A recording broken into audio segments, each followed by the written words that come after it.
पंजाब में जो सीनियर अफसरान हैं उनमें से कुछ लोगों से मैंने वैसे बात की तो उन सब का कहना था कि भाई हमें तो इस पे कोई इतराज़ नहीं है और हम सब इस पे बहुत खुश हैं। आज हमारी फ़ोर्स के साथ जो वज़ीर आला है उन्होंने सॉलिडारिटी शो की है। पुलिस में ये सेंटिमेंट पाया जाता है कि ये बहुत अच्छा है। इससे हौसले हमारे भावल नगर के इंसिडेंट के बाद थोड़े से पस्त हुए थे, तो अभी ये इनकी इस सॉलिडारिटी के मैयर से हमें बड़ा अच्छा फ़ील हुआ, बड़ा प्राउड फीलिंग आई है। उस मौके पर भी जो बच्चियाँ हैं जो पास आउट हुई थी वो एक दूसरे को बता रही हैं कि ये देखो जी मैंने मरियम नवाज़ का हाथ पकड़ा हुआ, ये देखो जी उनके साथ सलमियाँ बना रही हैं। फिर वालदैन के पास गई तो उन्होंने बड़ी अच्छी बात की जो मुझे अच्छी लगी। मरियम नवाज़ ने वालदैन जो उनकी वालदाएँ थी उनको एक तो शाबाश दी कि आप अपने बच्चों को पढ़ा रहे हैं अपनी तकरीर में। बाद में उनको मुबारकबाद देते हुए कह रही हैं कि आप कौन हैं, आपकी बेटी हैं, हाँ जी आपको फ़ख्र हो रहा है, आपको मुबारक आपकी बेटी हैं।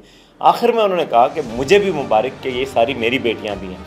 तो जिस तरीके से वो ख़वातीन के साथ कनेक्ट कर रही हैं और ख़वातीन और बच्चियों के साथ और उनको अपना रही हैं और उनको एक तहफ़्फ़ुज़ का एहसास दिलवा रही हैं, तो वो एक अच्छा जेस्चर था मेरे ख़्याल में।